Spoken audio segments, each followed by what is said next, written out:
I'm not surprised.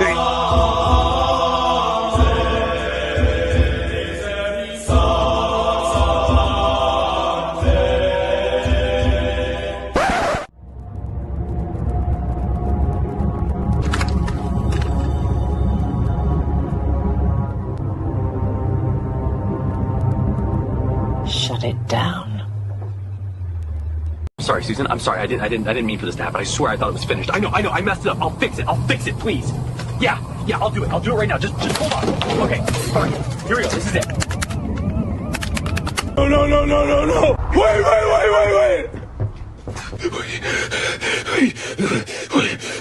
Wait. Just wait.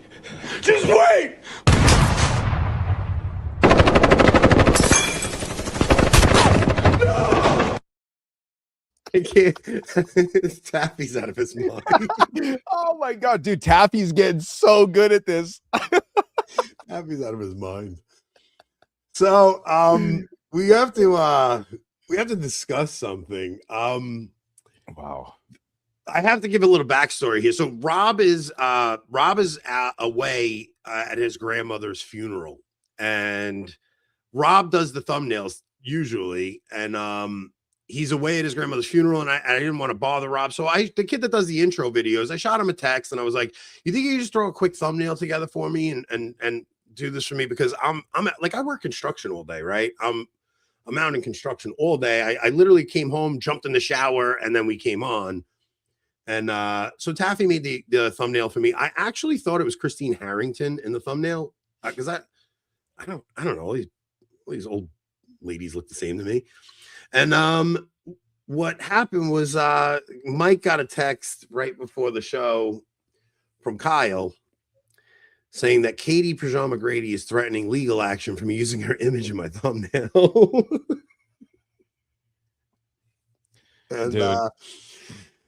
And I have something to say to that. Like, she must think I'm Kyle because first off, like, if Katie Pajama Grady is catching any flack for any of the stuff that's going down, like, I don't want that at all. And I never mentioned her name. I honestly didn't even know who she was. I had no intention of mentioning her on our show tonight. Before we came on, me and Mike had a text exchange about 2 hours before the show. What was the text exchange that we had, Mike? You specifically said, and this was on my mind, it was funny how it worked out.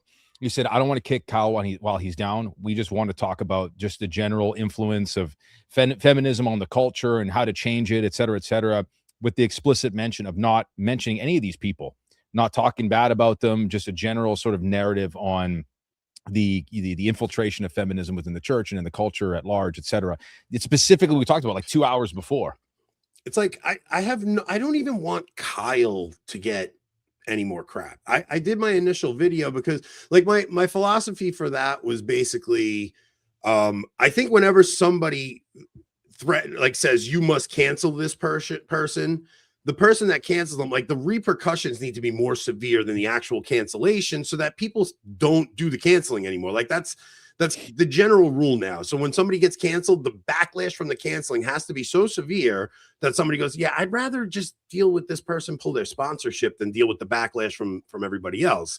I literally did that video out of charity for Kyle, who is my friend, because I wanted Kyle to think deeply about what it means when you invite somebody to something and give them your word you're going to do something, and then you back out on the word because something happens, right? And it's like, somebody's threatening you. Now, Katie, I don't even know you.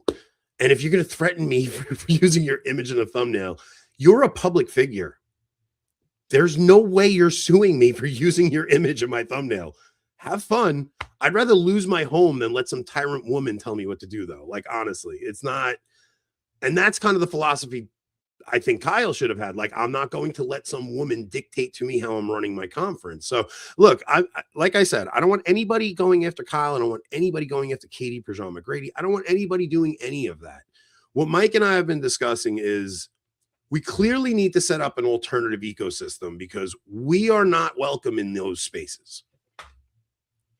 That's the whole point. I mean, we were already talking about this before this blow up even happened. This was kind of bubbling up in the background, then boom, this thing erupted more than I ever thought it was going to erupt. Dude, it made headline news on X, bro. Yeah. On the homepage. Like, what is going on? But I had suspected something to that effect was going to happen. I mean, this was the perfect launching pad for us talking about this. I think the best response to something like this is actually just changing the culture, making a conference that's actually edifying, that speaks to men and helps to influence the culture, not as like a dunk on you, I gotcha type of thing, but more so an actual charitable response and a prudential response versus just the shock jock BS that a lot of people were probably expecting. And this was deliberate. I made the statement, didn't make a single mention of Kyle or him, or even trying to disparage his character. This is what happened. Let the public square do the rest. And it's clear the narrative is shifting so bad, man. What's amazing is like Christine Harrington did an entire video talking about me and you and Tim Gordon and all these people. Like, and it's totally fine when they do it, but like if we do it, it's so bad. And it's like, I genuinely wish no ill will on any of these people. Not Kyle, not Katie Pajama Grady, not any. I don't even care about them. I spent a long time when I started this show really trying to like make sure I was kind to everybody in that space. I was like, dude, I'm telling you, I thought I was friends with Matt, and I don't want to put you in a bad position. I know Matt is actually the one thing I will say is this, like Matt, when you got canceled for a conversation you had with Matt, and Matt agreed with every single thing you said. Yeah. Like you had a reciprocal conversation where you're both in agreement. Matt has since thrown you love repeatedly, mentioned your name repeatedly on the podcast, right? So I don't want to throw shade at Matt even at this, because Matt is a stand-up guy when it comes to this topic. He's had Carrie Grass on, who says like literally the identical things that you guys are saying. It's like feminism from its inception is demonic and is always against patriarchy. And it's not like you went on Matt's show and you were like, women shouldn't vote. You were like, no, if you look at the roots of feminism, even the suffragette movement from its inception, it was always about destroying the patriarchy. And Matt agreed with that. Now, nobody put demands on Kyle to remove Matt. And that's because Matt is the gravy train. And if you want to sell your books, and if you want to get your podcast promoted, so they would never touch King Matt. And that's not a knock to Matt, like at all. Like I'm very happy for Matt. It's just this toxic dynamic that they have going there, that it's like they'll let Matt in because he's so big, but the other guy's saying the same exact thing. We don't want them in our space. We're going to gatekeep them out, and we're going to make sure they don't get any kind of spotlight. Yeah, well, the public's already dictated, where the conversation is going. So you can only suppress the truth for so long. And that's where these young men, these young people coming into the church, people discovering tradition, etc., they're coming in and they're tuning in to our shows. They may not be, as big, but the influence, I would say, is as close to that level of influence. And so Catholic Inc., I think, has sort of a kind of an idea that it's kind of spiraling out. It's an older crowd, it's an older crowd. It's an older crowd. It's captured by the feminists, and the future of the church is going to be very, very, very, very different than what it looks like right now. Stop crying, Matt. You cry about everything, Matt. Stop crying. What was so ironic about this conference too is this was supposed to sort of be a meeting of different people we all obviously shared the same Catholic faith, but different backgrounds and dialogue and having a seat at the table. But this guy talks about perennial Catholic teachings as it pertains to feminism and marital dynamics and women and femininity. Not that guy can't come.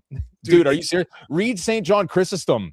Oh man, it's so much. It's that's like so on the money, right? And like, first of all, what really frustrated me about this is that anybody that actually watches Mike's content, like Mike has spoken about feminism and stuff, but 99% of Mike's content is like talking to men about getting into deeper spirituality, about the saints, about lust, about like all he's doing is encouraging men to be better men. But the whole idea behind women's submission, and it is something that you never hear from Catholic Inc., and it goes to that that movie, the last female saint movie that came out. Remember Gordon was all over it. Mother Cabrini. Yeah, Mother Cabrini. Yeah, Cabrini. Right.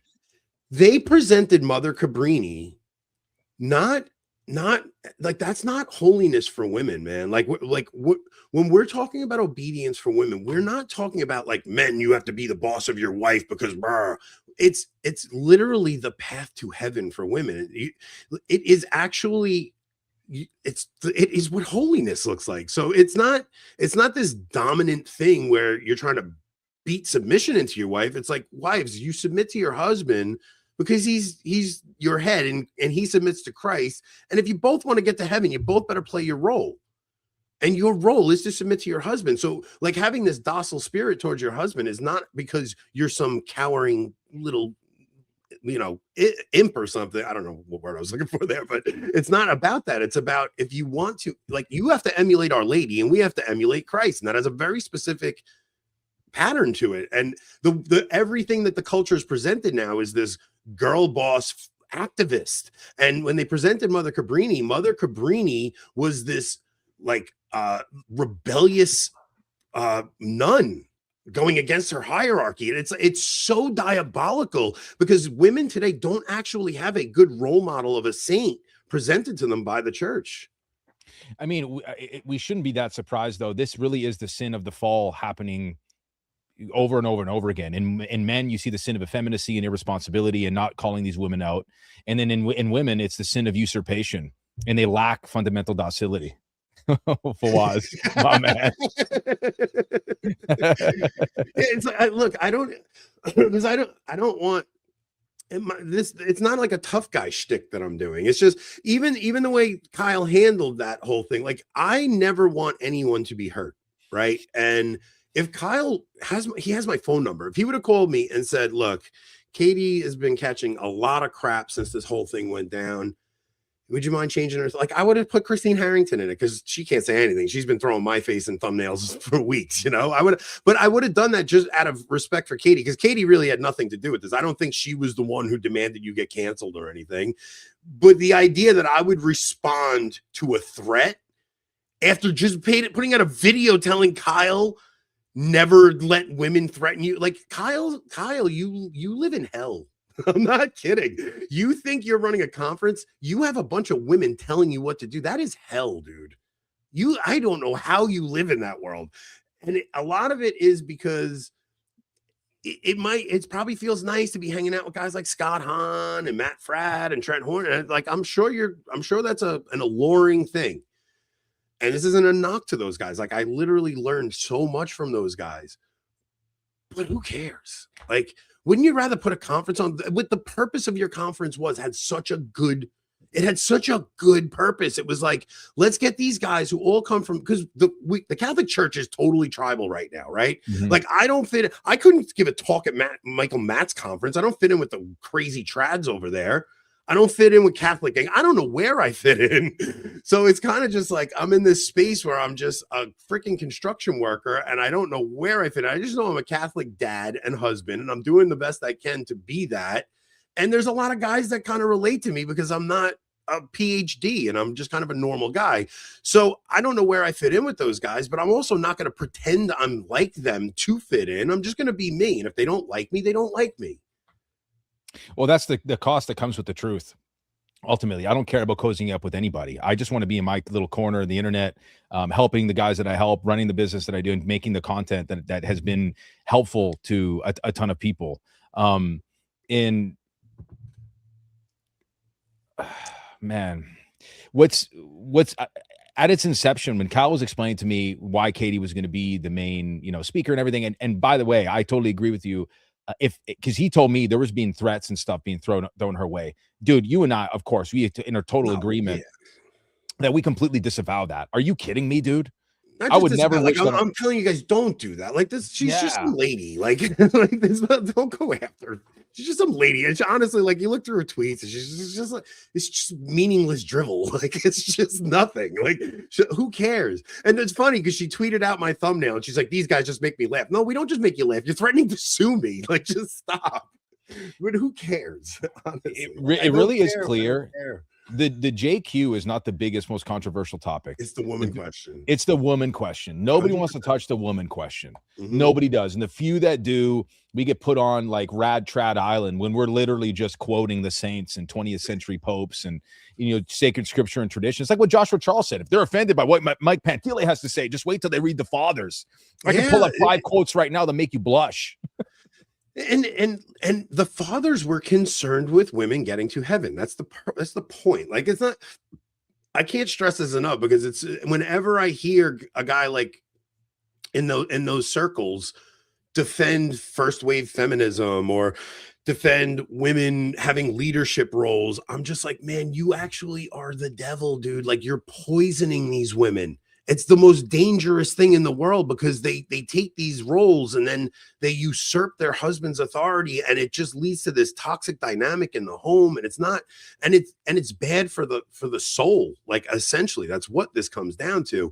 So when I hear these guys do that, I'm like irked by it, and man, there's just it's just me. So Mike and I have been like talking about, like, we just need to set up a separate ecosystem. Like, I'm not looking to hurt anybody over there. I'm not looking to be, I don't want to be the drama, the trying to stir this thing up further. We just kind of want to do our own thing. So we're going to set up our own conference, and that's just what we'll have to do. And we're going to change the way conferences are done, because I've been to 100 conferences. They're the most boring thing you've ever been to. You sit there, like, there'll probably be like 3 or 4 speakers out of 12 that you actually want to see, and then you're just sitting there and your back hurts for 8 hours while you're listening to the people you don't care about. And really, all you're looking forward to is the cocktail hour or the dinner where you can go and meet the people you wanted to listen to. So we're going to make the thing totally different. It's going to be like these 20-minute, 30-minute talks, and most of the time is going to be spent hanging out with the people that came to meet us and want to talk with us and want to, shoot ideas off us. I want to even give Catholic creators a free ticket. I'm not going to charge them $1,200 to come and meet each other. Because I would like for people that can't afford to go to a $1,200 conference to be able to come to something and network with other creators and bounce ideas off of each other. And I'd like to still be friends with a lot of guys in that space if they're not being welcomed into the upper echelons. Like, I don't know what it takes to get in over there. I really don't care. It was a very freeing thing for me when I realized, like, who cares what they think? Like, just do what we do, and people if you build it, people will come. Like, they just will. Just do what you feel is on your heart, and it'll draw an audience. Well, I mean, if you're at the behest of any kind of narrative, I mean, you're watering yourself down, and you're selling out. I mean, how many of these young dudes coming up just want to be quote unquote influencers, and the ones that actually do become, relatively popular. I think we're relatively popular. I never set out to be a freaking influencer, neither did you. I know, it's actually the most embarrassing thing ever. Are you kidding me, man? I look at my wife, I'm like, I don't even know. What do I do? What are we doing here, Karen? My wife's name is Karen. What are we doing here, Karen? I got the most bizarre, quote unquote non-job in the entire world. I never asked for any of this. And if the Lord wants to take it away, he by all means can take it away. But there's clearly a shifting in the conversation. And we're serious, guys. There's absolutely no way we're not doing this conference. It's not some sort of retaliatory response. It's a response because most of these conferences suck ass. That's why. Yeah, and no, it's a necessity. And the thing is, it's a necessity for us too, because, like, I want to meet the people that are watching the show that are in a similar spot, because the bigger thing is that what you're getting from these bigger content creators is a neutered version of Catholicism. Like, it's not real Catholic. Okay, so the apologetics is good, right? And you do need to know apologetics in order to defend the faith against Protestants. So, like, what Catholic Answers is doing, like, I'm not going to knock that. Like, that's very important. You need apologetics so you can combat these sola scriptura people. That's all well and good, but that's not, like, you could know every single argument against Protestantism. That's not being Catholic. Like, being Catholic is not a set of ideas that you assent to. It's a way of life. It's a way of living, and it's very embodied in how you do things. And one of those things that I've just tried to display to the guys that watch my show is what it means to be a man. And one of the things it means to be a man is, if a woman is in the wrong, you have to say no. I'm not saying just say no to women for no reason, but if she's wrong, like telling you have to cancel this person or we're pulling our sponsors, like, you have to put your foot down and just say, look, I gave this person my word. I'm not going to cancel them. If you'd like to pull out, that's fine. I wouldn't like, and even that, like the person who put that Kyle in that position is the real villain. Kyle's not a villain. Kyle's just had a moment of weakness. Kyle's not a villain. Whoever put that pressure on him is a villain, because they basically told him, if you don't get rid of Mike, we're going to ruin your conference. And then by Kyle getting rid of Mike, it ruined his conference. Yeah. And they get to stay hidden in the shadows and never have to deal with any of the blowback. And Kyle is sitting there dealing with hell on earth. Like his whole world is collapsing around him. I don't know what he's doing, but like, because I talked to somebody that's very close to him today, and we were trying to figure out like what would be the best approach for Kyle to handle this. And I said, honestly, it would be to come on my show and talk. We would have, and this is what I told him, because we've had very charitable, good conversations before this even happened. And I said, listen, man, you don't think there's going to be a ton of sponsors wanting to back you up. Our all audience is coming together because you're standing on business, you're standing on principle, and you're not kowtowing to these women. You're trying to do something with this conference. You're trying to actually promote dialogue. But what you're actually doing is just the status quo. You're listening and keeping it in an echo chamber of the same. That's what it is. You brought nobody to the table that is outside of the Catholic Inc. echo chamber. 100%. You have the, and I'm not knocking these guys. I genuinely like Sips with Sarah. I genuinely like Cameron Riker. I like those guys. They fit in perfectly with that mold. But the thing is, like, what his intent was is actually really important, because what it is we all see clips of each other on the internet. Like, we all see these little snippets that, like, somebody will post a clip and sometimes it's out of context. So you might have an image of one of these creators and you're like, oh, that guy's a tool, or oh, that guy's cringe, or that guy. And then all of a sudden you meet that person face to face and they become real and they become a human, right? Like, I went to Catholic Palooza with Enoch 2 years ago. And he was performing there. It was in New Jersey, and he stayed at my house, and I brought him there. And I met Franco there. I met a couple of guys there that are in that crowd, and I had a really good time with Franco. And like, I had seen some of Franco's stuff online. I was like, but then when I met him in person, I was like, he's just a Catholic guy. He's a young guy, and he's just trying his best to try to figure things out. And it humanized him to where when I saw other guys ragging on Franco, I kind of like felt bad. I was like, he's a good kid. I'm not going to join in on that. And that's what Kyle's intent was, is to get us face to face to avoid things like this. Because if you have me and Mike at your conference, now it's like, you don't want to throw a shot at Kyle. You're his friend. You met him in face to face. And now it totally just exploded. And now Christine Harrington's doing her videos about us, and we're doing our videos about him and Katie Pajama Gray. It's just all so gay. It's gay. It's gay. So it's effeminate.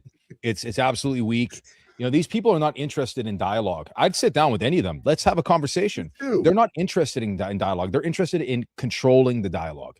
That's it. Because they don't actually want to humanize you. They want to villainize you. Yeah, Jim's not wrong here, man. Like, I told a story the other day that Alex from Hallow DM'd me, because I think he saw people like trashing Hallow because they have celebrities and stuff. And I wrote a comment just like kind of promoting Rob's thing, and he took it like I was throwing a shot at him. But when he DM'd me, it kind of put me in a personal relationship with him at that point. And it's like, I'm not going to trash Hallow. Alex is a fan of mine and he likes my stuff. It's like, that's actually the right way to go about it. So what Kyle was attempting to do was right. But what he did was the total opposite, because he let these women dictate to him who is and is not allowed inside the inner circle. It's like, this is gatekeeping. This is what gatekeeping is. And it's frustrating. And what frustrated me with, and I don't want to put you in this situation, because I know he was good to you, but it frustrated me with Matt Frad, because I was friends with Matt. Matt and I talked on the phone. Matt and I texted each other. He would give me advice on shows that he watched of mine. He came on my show, but never would he have me on his show. And I'm just like, I don't get it. He's having Alex Gerardo on his show, and he's having the people he had on his show. I'm just like, I don't get it. Like, I don't understand that. It's just, it seems strange to me that you're this friendly with me behind the scenes, but you won't even dare mention my name on your show. And I'm just like, there's something there. It's like they're ashamed to say that they know me because I might be a little brash on Twitter or something, instead of humanizing me and having a conversation with me.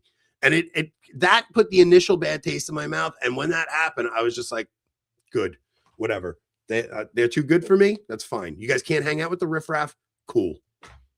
But I'll be it's the riffraff clear buddy. that you know it has not had an impact on your reach in any sort of way. I mean, the guys that go hard for AB go hard in the paint for AB. The reach, I mean, relative subscriber size, maybe not the biggest, but man, you know how many conversations I have with guys that are saying, I found you on Avoiding Babylon, or Anthony and Rob's show is like my favorite show. Dude, it's like every other guy. It's well, it's like this though. Majorian, right? Majorian and Anthony and the kid who has a terrible mic, I always forget his name. They do the Latin Slavs podcast, right? Now, I see the younger guys coming up, and I'm like, I want to help these guys. I want to have them on my show. I want to mention them constantly on the show. I want to take them under my wing and help them in any way I can. Like, I don't understand why the guys over there don't have that mentality of, let me help the next guy come up. It's almost like, I'll have this guy on if it'll raise my profile, or if I'm going to get a lot of views on it. So I'll have some TikTok influencer on because she has a big following on TikTok, and I want that audience to come. It's always like oh man, what would you call that? Like the relationships are always like monetary exchange. It's not like genuine care. Like, oh man, I like that guy. I want to help. I want to see his platform raised because I like him. And it happens with a lot of people in that realm. And it's just frustrating. Well, they're beholden to the algorithmic meat grinder. Yeah. That's ultimately what it is. And they want to continue to grow their subscriber base, their Patreon base, or whatever, without sort of causing any sort of riffraff. And then what happens? You become beige Catholicism. And that's going by the wayside very, very, very quickly. I mean, just the response. I mean, part of it I felt really bad because it blew up more than I ever could have possibly expected. But the overwhelming support, man, I had no idea, man, because I'm a nobody. And here's go ahead. Here's the thing, because like I said, this happened with Enoch last year, and Enoch asked me not to say anything, and I said, okay, I'll respect you if you don't want me to say anything. But I wanted to, but I didn't. And you told me about it a week before Kyle made the announcement, and you asked me, you said, Anthony, please don't say anything. I'm not, you were like, I don't want this to happen. But once Kyle made the announcement, that kind of gave me, then I'm free to say what I have to say, because I would have kept it quiet if you had asked me to.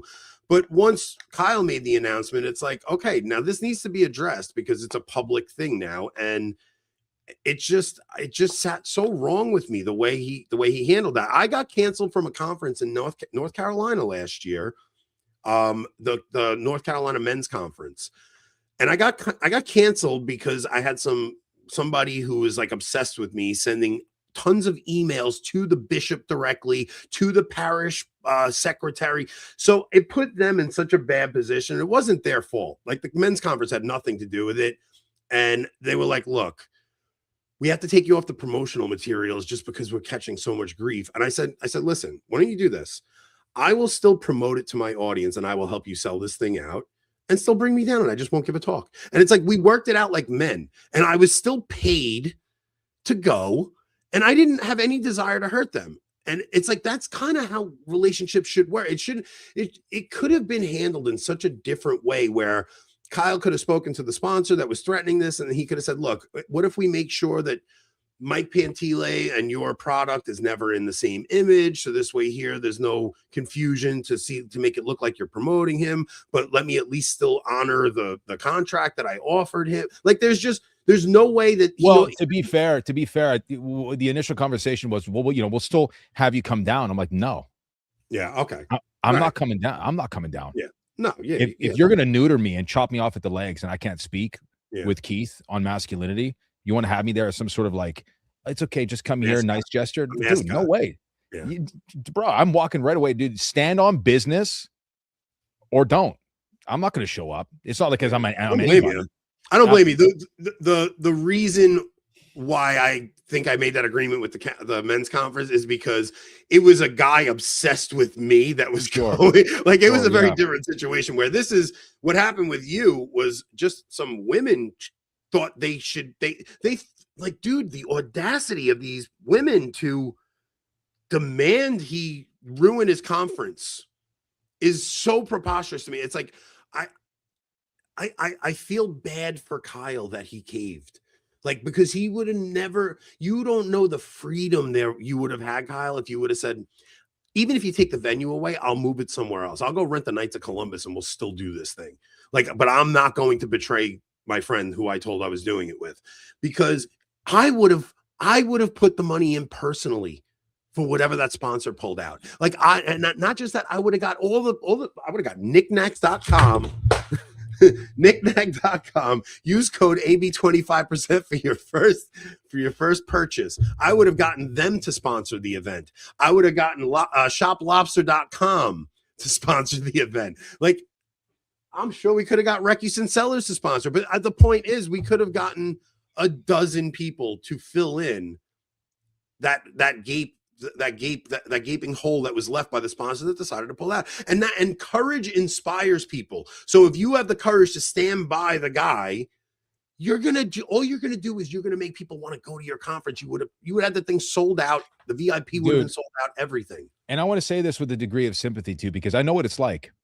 You know, you've got a growing family. You just quit your main gig. This is now your main thing. You know, financial situation is not the greatest. I totally get it, dude. I was in a position with my gym when COVID popped off where I'm like, okay, either I bend the knee to all these, like, you know, insane rules and try to stay open, or I just rebel. I have a kid coming. My first daughter wasn't even born yet. And I was at this fork in the road, and it was a bro sitting me down saying, listen, I know what you're made of. What are you going to do? Are you going to be a man and stay 10 toes down on business? Or are you going to cower? Yeah. And I kept it, dude. I had the doors locked from the inside, walls boarded up, but I stayed in business. I'm like, Lord, I have a mortgage. It's my first home that I bought. I have a pregnant wife. And you know what happened? To your point, my business exploded. And God rewards courage, man. God rewards courage. Like, he just does. It's like, we need courageous men so bad. Honestly, man, I feel bad for the men in that space because they're not free. They may have big platforms. They may be making a lot of money, but you're not free because you're beholden to your donors. You're beholden to your sponsors. You're beholden to everybody. Nobody tells me a thing about what I could say. My wife might give me some input, but it doesn't usually go well. Well, this is the last. I don't listen to her either. I don't listen to anybody. Dude, the virtue that's lacking is fortitude. Yeah. And it's not the inability to do that is what is arduous. It's the unwillingness to do what is arduous. Like, what are you made out of? The matter by which you were created. You're just gonna buckle and fold like a cheap suit? No, it's unwilling to do. You being unwilling to do the hard thing. That's effeminacy 101, dude. Sam, Mike would I reached out to Sam today. Sam, Mike would love to get you on. He said you're a hero to him. You helped him learn a ton about the faith. Halal Hogan, I love you, Sam Shamoon. Seriously, dude. I'd love to hook you guys up. Yeah, no, definitely. I love you, Sam. Seriously, man. We got to hook up. It'd be incredible, dude. It doesn't listen to Rob. No, I don't. Sometimes. Well, honestly, the thing is, I'll always listen to Fraternal Correction. Give him my number. Sam said it in the chat. Give him my number. We got to hook it up. Sam, sure. I love you. Let's go. Like Josh had mentioned last night, there's been several times where Josh has reached out to him and like, I think that tweet's a bit much, and I'll delete it because I trust his judgment. If Rob tells me, you went a little too far with that tweet, I will delete it. Like, I always listen to Fraternal Correction, and I would even listen to somebody coming to me and saying, hey, I could use your help here. And, this is going to be harsh on this person. Like, anybody that comes to me and like as a man and asks me something, I'll never say no. I don't have any desire to hurt anybody, but the way that even the text exchange before we came on, like threatening to sue me for a thumbnail, like, Katie, I dare you. I dare you to sue me. Let's see how that goes. You want to start a war? We'll start a war, honey. But I don't think you want that, dude. Everybody gets you so wrong. I knew the type of dude you were as the first time I listened to you. And then we met in person and like my daughters love you. My kids love you. My wife loves you. I'm like, everybody gets Anthony so wrong. Are you guys just all so weak and sensitive? Like he's a guinea from New York. What do you expect, man? Well, so much of it is people are super sensitive, right? Like what I was doing in that video to Kyle, like, look, I'll give you an example, man. Like I posted something on Twitter one time and Bug Hall tweeted back at me. He goes, "That's the most disgusting thing I've ever seen in my life." And it was something. It was like a picture. It was like a I don't even want to say what it was, but it was a picture of like a personal picture or something, right? And I could have blocked him and been all upset. And I just deleted the picture and I DM'd him. I was like, "Dude, thank you." Like, thank you. Like I needed to hear, like, and I never posted a picture or anything like that ever since. Like, that's how men communicate in my world. I don't know. Like in my world, you make fun of your friends. What I was doing with Kyle there was like, as a brother, like, Kyle, come on, man up. Like, go tell this sponsor no. That's all. I was trying to encourage him to say no. And well, the strategy here, Anthony, is backwards because he's like, okay, if I can just do this and get in with them, I can change it. No, dude, that's not how this works, bro. If you set the precedent from the beginning that this is how you're going to every time, you'll do it to you every time. It's like when you cave to the mob and you apologize for something that you shouldn't have apologized for, dude. It's never enough. They will cannibalize you and eat you alive. That's how it goes. And you'll just have to further and further compromise the truth and water yourself down. And I hope that doesn't happen to Kyle. Like I said, and I meant that sincerely. I hope the conference does well, and I wish him and his family well. But this is the conversation that we had for like an hour before this all happened. I'm like, dude, we're going to rally behind you. And this will legitimize your conference, not because I'm anybody, but because of what's happening at the heart of this, the principle of the matter. Yeah. Like I said, I feel bad for him because he's not free, right? Like he thought he was going to put this conference on, and it's not his conference. It's whoever told him he had to get rid of you. That's their conference. It belongs to them. Yeah, it belongs to them. That's not your conference. So, and it put this shadow over the entire event now.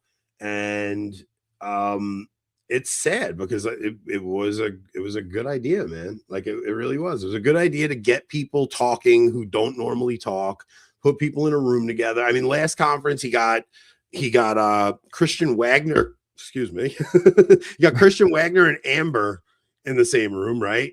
And because Wagner was like writing things about Amber, constantly throwing little shade at her.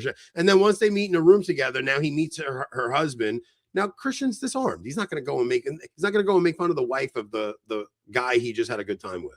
You know, and I guarantee you, dude, if I were to go, if it all worked out, I would get along with Katie. I'd get along with these feminists that they wanted to count. I can guarantee you, if we were just in the same room and we got a chance to speak, this wouldn't even be a thing. They'd be like, I can't believe I didn't want this guy to come. That's a guarantee. Did they really think I was going to go there and like the stage? You're a nice guy. Like you would have gone.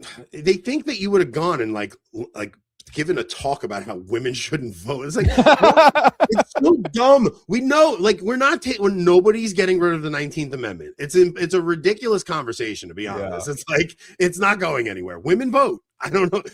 In principle, no, they probably shouldn't, but that's not changing. So it's like it's a dumb like attention getter, right? Like the guy who's like, oh, women shouldn't vote, and it's like, but like nobody's changing the Constitution. The 19th Amendment isn't going anywhere. The whole point of it was, no, when you understand the suffragette movement, it started off as an anti-patriarchy movement. It was actually about subverting the priesthood. Mm-hmm. That's really what it was about. It was about subverting the Catholic priesthood from its inception. Now, if we can't talk about that, you're telling us we can't talk about a thoroughly Catholic issue. And it's my main issue, and my whole topic was going to be, I care about the men. I care about especially the young men that are dooming about marriage, about the economic crisis, about all these things that have merit, these concerns that legitimately have merit, but their fathers failed them. Their priests aren't having these conversations with them. That's what I'm trying to speak to, because it's going to be those very men that we strengthen and we embolden through discussions about sacred scripture, tradition, the virtues, that are going to help lead these women out of feminism. It has this widespread effect on the culture. If you can influence the men, the heads of society, to make them realize whose image and to remind them whose image and likeness they were created in, man, the whole culture transforms. Yeah. This is why the attack systematically is on the family and on the man, because if the man's asleep at the wheel, nobody keeps the faith, and nature abhors a vacuum. The women step into that vacuum and everything goes belly up because they don't want that role. They think that they do, but they don't want that role. That's the whole point. That's why I would have spoken. Me and Keith would have set the freaking stage on fire. Yeah. And the women would have liked it because you're going to inspire the men to be better men. And it's like the rant everybody got mad at me for last week or 2 weeks ago that I did. Like the whole point was I just see so much complaining in the trad movement. And I'm like, how are we complaining? Like, first off, we live in the lap of luxury in America and we still have everything, and persecution's coming, in my opinion. So if we're complaining now, what do you think it's going to be like when things actually get hard? And the whole point wasn't to rag on people. The whole point was to inspire men to stop complaining on the internet and being whiny little girls about things. First off, because it doesn't attract a woman. And a lot of the guys are single. And if you're complaining all the time, a woman's going to look at that and she's going to go, I don't need a boy who needs a mommy. Like no woman wants no woman wants a little boy. A woman wants a leader and a protector and a provider. And she wants somebody that's going to care for her soul. And you're not showing that when you're complaining on the internet. So that was the point of that. And it's like, this is the purpose of these conversations. It's not to rag on women. Yeah, feminism sucks. We're victims of feminism. Yeah. Women are victims of feminism. But that's like, it's mine and Mike's role to inspire the men to be better men. And we're hoping that some of these women actually, because they'll say with their lips, oh, we're against feminism. We're not feminists. But then they do in their actions, everything is feminist. Especially the conservatives. The conservative Christian women are some of the most feminist lunatics I've ever come across because they truly believe they're not feminists because they voted for Donald Trump or something. So true. I want to give a shout out to Christian Wagner. I've been wanting to get on a stream with that dude. He just said, let's do a stream together. Christian, hit me up after Lent is done. I'd love to chat with you, brother. Also Caleb over at A New Crusade. Oh yeah, I love Caleb, man. Caleb at A New Crusade, like 100%. Caleb at A New Crusade and Latin Slavs, like I want those guys, and Ryan at Preconcilia Radio.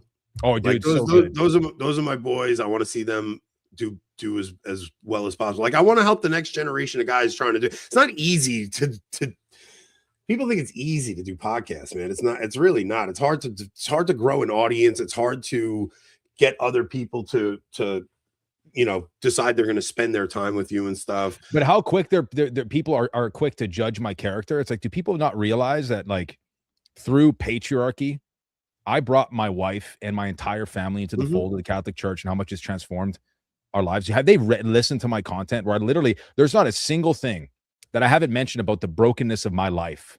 Like laying it out, like psych ward visits, addiction, gooning, fornication, the whole bit. Like, they really think I'm stamping here with a freaking hammer talking about the patriarchy? And like, it's so it transformed your life, and you want to give the gift that transformed your life to other men. That's all it is. It's literally the same thing that happened to me. And it's like, I've seen such a transformation in my marriage. I've seen a transformation in my relationship with my children. I've seen a transformation in my job and how I relate to every single person in my life, how I view people now. I used to get annoyed with people and want to cut them out of my life. And now I literally look at everybody like they're a precious child of God and they have to get their souls saved. So it's like, how do I handle this situation differently?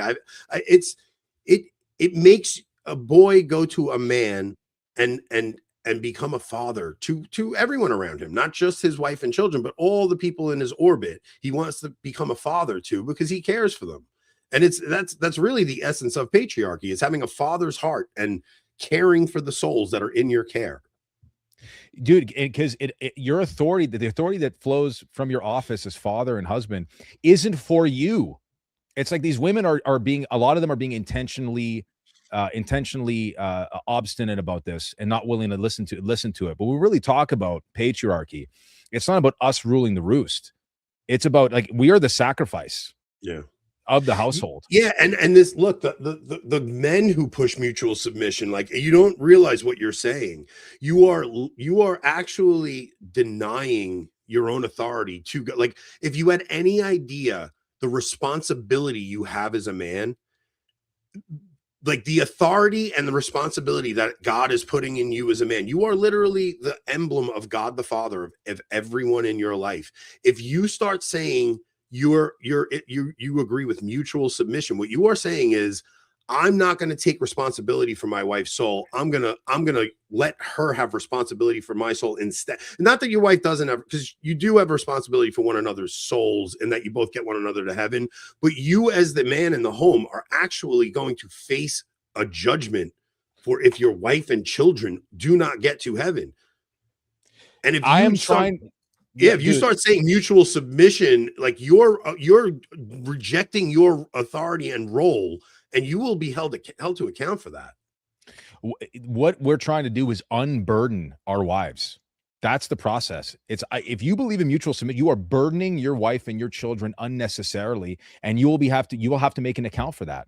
The Absolutely. whole point is unburdening them. So they are, when I go up, my wife used to have a job. She worked from home, all this other stuff. I completely ripped her away from that stuff completely. I said, listen, I care about you. I love you so much that I just want to protect our little church here. Yeah. You do what God has designed you to do, and I will protect the perimeter. That's my job. And nothing has made a greater transformation, a transformative effect on my marriage than that. That's the point that I'm trying to convey. 100%. And not just that, because something happened in my marriage where once my wife knew she could trust me with her soul, right? Like once she knew, like, I actually will guard her soul, it was almost like she was like, oh, thank gosh, I don't have this responsibility anymore. Like she wanted to give that responsibility to me. She knew I would be the one to making sure the whole family goes to confession if we need to. We all go to mass every week, that we're all doing whatever devotions we're doing as a family. Like she knows she can leave that in my care because I am the priest of the home. That is not a light responsibility for a man. Like any woman that thinks she wants equality with their husband, you're insane.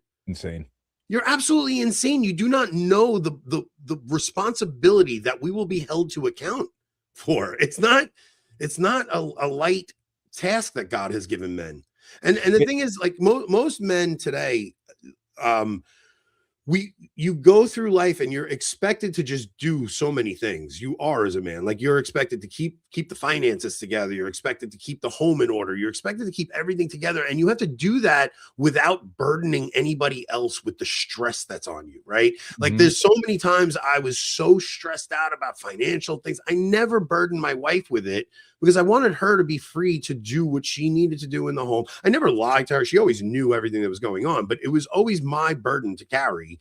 And it's just I want her to, like you said, I want her to be free of that burden so I can carry it, because we are better suited to carry it as men.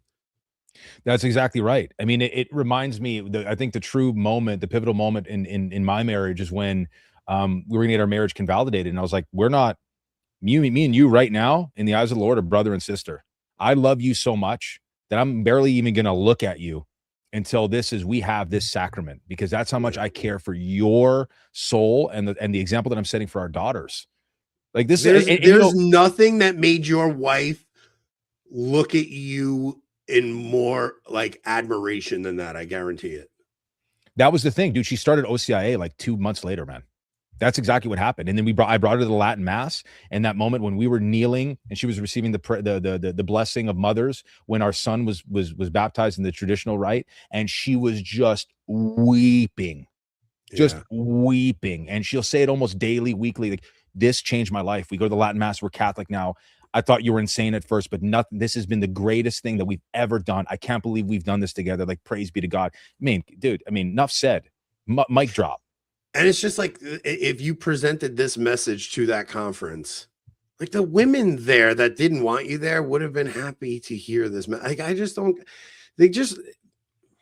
just frustrating. And a lot of it is likely because of guilt by association. Yeah. Because you were involved in Tim's documentary, because you were on CMask, and it's like, yeah, I don't know. I don't care. I don't do guilt by association, first off. Like anybody that actually goes and looks at anything you've put on the internet and I mean anything. Like I've never seen a bombastic tweet from you. I've never seen a video that I was like, oh, I don't know if I would have done. Every single thing you put on the internet, you are very prudent about. You are very like responsible. You're not me, that's for sure. I fire off anything that comes to my mind. So it was just very frustrating. That's, I think, because the two things happened with the situation was one was I was hoping Kyle would actually hear what I had to say, but the other was like, I'm going to war for my brother right now. And a lot of people thought that was just a pile on, and it wasn't. It was actually loyalty to Mike. Like most of the people that piled on are like, I'm going to war for my boy right now. Like it's not just an internet pile on. It really was this sense of loyalty to Mike. These are guys who have watched conversations I've had with Mike on my show. They're watching his show, and it's like, I like this guy. He's a stand-up guy, and they're canceling him unjustly. That's what it was.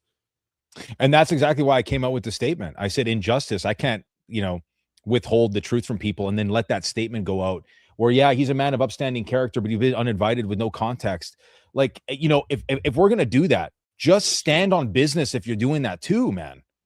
Like, what is this? Can we just speak like men for the love of God? Because like, I'm not trying to come at your throat, but injustice, I've got to let everybody know what happened. And you guys tell me, some people told me I was too nice in that message.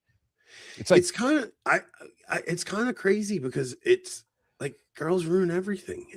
Like why do you girls got to ruin everything? It could have been such a good thing you guys had. I don't know why they got to ruin it.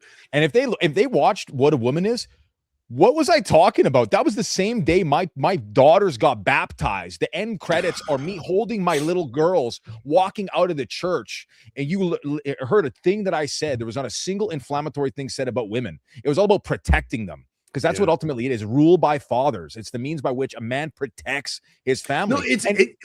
I'm sorry. Go ahead. Finish that. No, go ahead. No, it's all good. I was just going to say, like, it's literally the divine order, right? I mean, all fatherhood in heaven and earth is named after God the Father. Like I think I don't know if that's Philippians. It might be. It's either. Yeah, I think it's Philippians. Like all fatherhood in heaven and earth is like an icon of God the Father. The patriarchy is divinely inspired. That's why we have a priesthood. It's the divine order of things, and holiness looks very different in men and women, and that's really what this comes down to. It's like the activist woman, the woman who thinks, the woman who's on the internet, and she thinks it's her job to go and correct these men. Like that is such an ugly trait. Like go live your life. Go be peaceful in your family. Why do you care what these men on the internet are doing? And emulate the Blessed Virgin Mary. I mean, we say this all the time. It sounds like a bit of a overused quote, but they'll emulate anybody else in the Bible except for the Virgin Mary. Like it's so obvious to me. It's Deborah, it's Esther, it's whatever. Yeah, dude. It's every Mother Cabrini. But you're not that. Exception makes bad law. That is the ultimate. She's the ultimate example for us too in docility and submission and humility. And I can say that as a man. And this like little perfect woman is the example for me. You can't use her as the example. It's so retarded. Not just that. Like they'll come out with the craziest stuff and say things like, well, Mary wasn't submissive. Jesus was submissive to Mary. It's Jesus did what she said. It's like, do you not actually understand what's going on in that story there? Like, are you people crazy? I heard, because that's what Katie Prejean McGrady actually caught a lot of flack for. Somebody found an old tweet of hers where she said Mary was anything but submissive. And it's like, wow, you could actually, they really do have a distorted view of Our Lady. And there are more men that are devoted to Mary than women devoted to Mary. Isn't it a funny observation that I see that there's so many Marian men, because it harkens back to that's our ancestry. If you look at all the Crusader kings and even before that, all these St. Ambrose going way, way back, all these men were devoted to Mary. The chivalry movement was born out of Marian devotion. So when men understood that Our Lady was the crown of creation, they held all women up as these precious things. We veiled them because they were holy, and men just wanted to be chivalrous to these holy things. And what happened is women started getting this idea that they were men, and they started taking on male personality traits. Now, look, there's going to be different temperaments, right? So there are going to be like type A type of women and stuff, and it's going to be much harder for women with that type A personality to be docile, but like you have to be. And that's actually what your training in holiness has to be. It's that you're going to want to lash out with all your being, and God's calling you to holiness. And it's a hard thing. And I'm not going to judge people, because there's a lot of things God's calling me to that I'm not doing. But it's much more appropriate for me to lash out because I'm a man than it is for a woman to act like that. But what is the pursuit of holiness if it's not militating against your own defect? Yeah. Or defects? That's what it is. Yeah, you're 100% right. Like, to actually try to actually change your temperament. If that's your initial instinct, you want to actually temper your temperament. Yeah, you want to restrain your flesh, restrain your fallen nature, and subordinate it to higher reason, intellect, and will. I mean, this is exactly what I talk about all the time. Yes. It's like, guys, know yourself, know your defects, and militate against your defects. And for the women, it's usurpation. This is what it is. It's a lack of docility. And you would be more at peace, more loving, more joyful if that's what you actually did. If you didn't actually act like men, that is your flesh dictating what your appetites are dictating what you're doing. And you have second things first and first things second. It's what I tell guys all the time. This is the drum that I beat on consistently, because that's what it is. I mean, as deep as our faith is, man, because it's deep and there's theological depth, philosophical, intellectual depth. But at the end of the day, it's dying in a state of grace and militating against your defects. What is it? Yeah, constantly battling the flesh, right? I do what I don't want to do. St. Paul, I do what I don't want to do. That's what it is.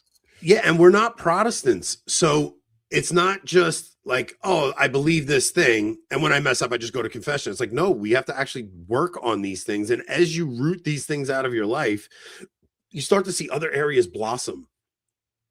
Because understanding. Sorry, go ahead. We're talking over. No. Just, like, as you root these things out of your life, like other areas of your life blossom, and relationships blossom, and you just have God's presence with you way more often.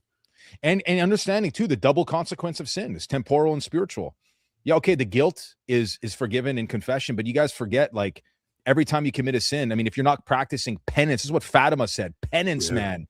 Don't just like, okay, go to confession, I'm good. It's like, no, it's constant militating against vice. Constantly. That's it. It's like purgatory shouldn't be the goal, dude. That should not be the goal. It should be a state of sanctified perfection. Yeah, it's kind of crazy that so many people are like, oh, I'll just do time in purgatory. It's like, what? What are you talking about, dude? The saints never thought that. They never thought that. They're like, okay, I'm going to spend an hour a day in meditation, in silent meditation. So I tell all guys, meditate. Don't just like a clanging cymbal, just say these prayers all day because you think you're not. That is like the first level of prayer. Rudimentary, you're crawling around. It's like, okay, you go to confession, and then what are you going to do? Become an actual saint. That happens like now while we're living, where we still have the opportunity to do so. Yeah, that's something I was trying to stress so much when I was on that rant the other day. It's like people have this idea that like being Catholic is about going to heaven, and it's not. It's like being Catholic is about having eternal life now, and eternal life now. It should flourish in every area of your life, because you're. Like, it's not me who lives, but Christ who lives through me. Like, you should definitely have a change in you and the way you see everything. You should have a whole paradigm shift, and you should be renewing your mind. And it's about having joy now, and like, we go and receive Jesus Christ in the flesh every week. How could you not be different? You know, it's like I have such a hard time with the sourpuss trads. The content's not edifying anybody, dude. This apologetic stuff is not doing anything anymore. We're talking over what's essential. Okay, let's talk about the real thing. The cross is a war memorial. It's the tropion. Satan was put under the yoke of Christ. We operate from victory. Let's talk in militaristic language, where it's ground and pound in the spiritual realm, where you're this gentle giant with your family, but in the spiritual realm, you're a grunt. You're nasty. Yeah, I'll tell you. I think the reason that they don't want a guy like you at the conference is because of that. Like their idea of a man, because I saw Melody Lyons say it the other day. She's like, she took a picture of your tweet where all you said was like patriarchy will prevail, and she's like, why can't these men be like Scott Hahn or my husband? And it's like, well, Scott Hahn's 70 years old. Like, he's 70 years old. What do you mean? It's like we're talking about young virile men who have the crusader mindset. Like, we are born for battle, and we're going to handle things a little differently than Scott Hahn. I don't know what to tell you. Yeah, that might be one model of holiness that he's found, but for me, it looks very different. Like, holiness for me looks very different from what Matt Fradd looks like. And I'm not saying they're not holy. It just looks very different for a guy with my temperament. I'm a big, loud, boisterous Italian guy. It's like, I have to find different ways to seek holiness. And all this other content, dude, is so female coded. Yeah, it's female coded. It's John Deloney Catholicism. That's literally what it is. It's John Deloney Catholicism. When you're watching all these other guys, they're John Deloney Catholicism, bro. That's like, yeah, no. So somebody left a comment under an interview I did with Dr. Dan Schneider. Like, this is tomahawk steak Catholicism. Yeah. It's fire breathing Catholicism. It's like, dude, all you have to do is read about the Crusaders. I mean, these guys, these kings who left everything behind for Christ because they wanted to see the Holy Land. They wanted to protect the Church of the Holy Sepulchre. And these men that left behind riches and family, wore hair shirts, were fasting and self-flagellating on the battlefield, knowing they were going to die, but they knew the flesh will die, but they cannot kill my soul. That's the energy that I'm talking about. It's not talk about sola scriptura and how many times we can debunk the Protestants or the Islamists. No. Like, part of the thing with Kyle, I saw it. I was just like, dude, what if we come to a time where persecution comes? What if you come to a time where martyrdom comes? Like, you think you're going to die instead of stepping on a picture of Christ or an image of Christ? Like, the martyrs literally would have died before stepping on an image of our Lord. You wouldn't say no to some, like, you wouldn't say no to some broad. Oh, man. Like, how are you ever going to endure martyrdom? And how are you preparing anybody for martyrdom? Because when you read the stories of the saints, we should all like rejoice at the idea of martyrdom. And it's a grace that God gives you. Yeah. But if you're not developing the requisite virtue to even receive or cooperate with that grace, you don't even know how to do it. Tomahawk steak on a Friday. Oh, yeah, dude. You know what I have for dinner? Butternut squash soup. I had gnocchi. Guys, with cheese. There's no fish. You're going full vegetarian on Fridays. It sucks, man, when you're trying to get that protein intake. I'll tell you. I've been doing one meal a day, man. It's not easy. Yeah, you guys are going hard in the paint, man. I do the one meal a day, and honestly, I feel better. It's such a, it's like, I almost feel like I should just do it all year, because it's the best way I function. Actually, I'll get like a bag of like trail mix throughout the day. Like, I'll just have a bag of trail mix, and then I'll just have one meal when I get home, and I feel so much better. I don't know. I don't know why I ever go off this when Lent's over. Yeah, the mental acuity that comes with fasting is unparalleled. Almost like we're not meant to be bogged down with gluttony. That's another advice that nobody wants to talk about, is gluttony.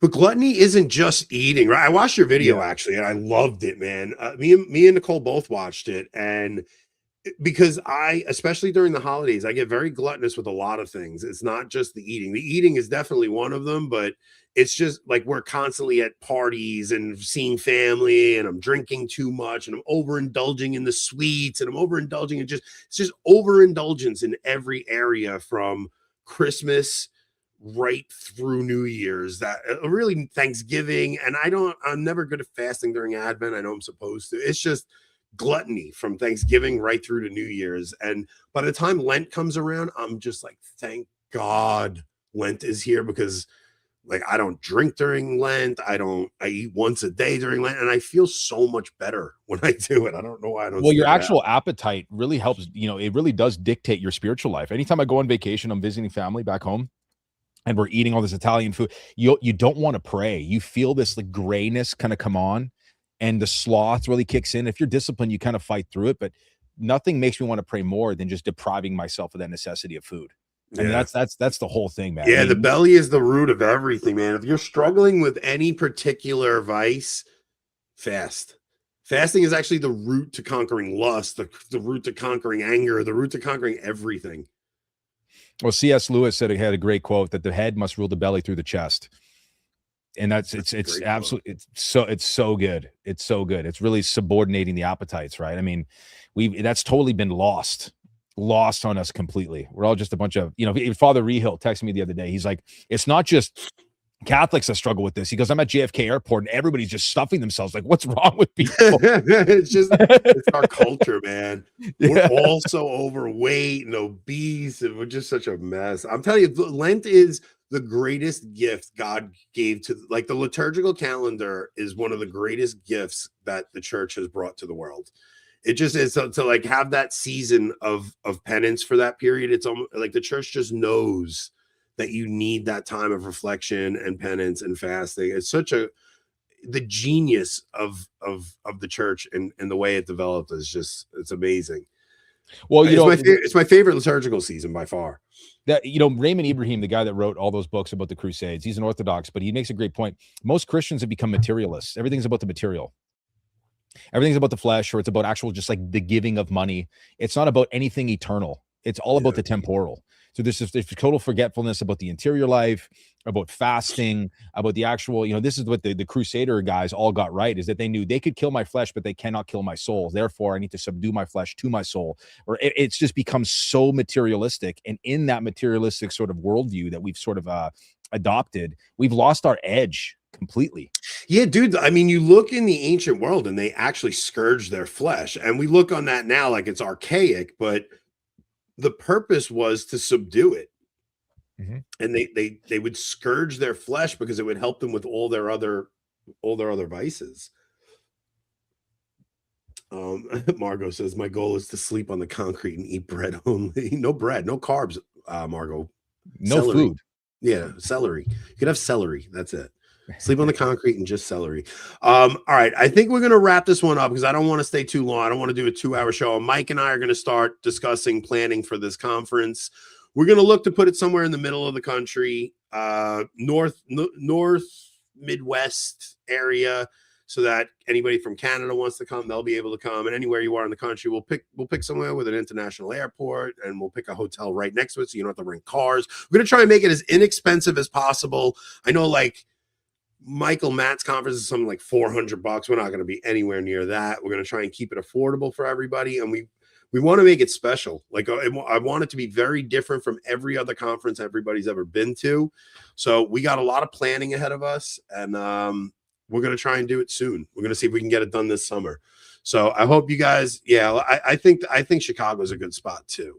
What does this say? Psycho nurse on the phone at the VA the other day swatted me. I am trying to get over it, but it really is bothering me. Oh, yeah. All right. Yeah. Somebody said Chicago. Chicago is probably a really good spot because it's kind of like central to everything. So that's a good spot. So, all right. So Mike and I are going to go plan some stuff. Mike, what do you got coming up on your channel? Anything good? Dude, it's just the more of the same. I just want to rally the troops. I get these messages. I got one, dude, right before I came down. This guy was like, you're the reason I started praying the rosary daily. And you've made me feel like, and I'm not trying to be self-aggrandizing, I just want to share something beautiful, that Christianity has a place for me. That's what this is about. Yeah. So if you guys want to hear more of that stuff, I don't get the craziest amount of views because I kind of stick to my lane. But yeah, go subscribe, check out what I got going Mike, on. Just keep doing that, because I used to care what the views on this channel were, and I just got to the point like I just don't care. If you guys like it, you like it. If you don't, you don't. I actually don't want to go viral. I have no desire to have like a clip go viral or anything. It's like, I actually really love the size of our channel. I love that our audience really enjoys what we do. And I'd rather keep it this size so that I don't have dude, you watch like when all these news outlets are writing stories about trads and like Gordon's always getting mentioned. Taylor Marshall's always getting mentioned. They never mention me. None of them ever. I fly under the radar for everything, and I love it. The only one that mentions me is Christine Harrington. You know what? We should play the one, Christine. Wait a minute. Hold on. Let me see. You have to. I got, before we go, definitely. Just unhinged, man.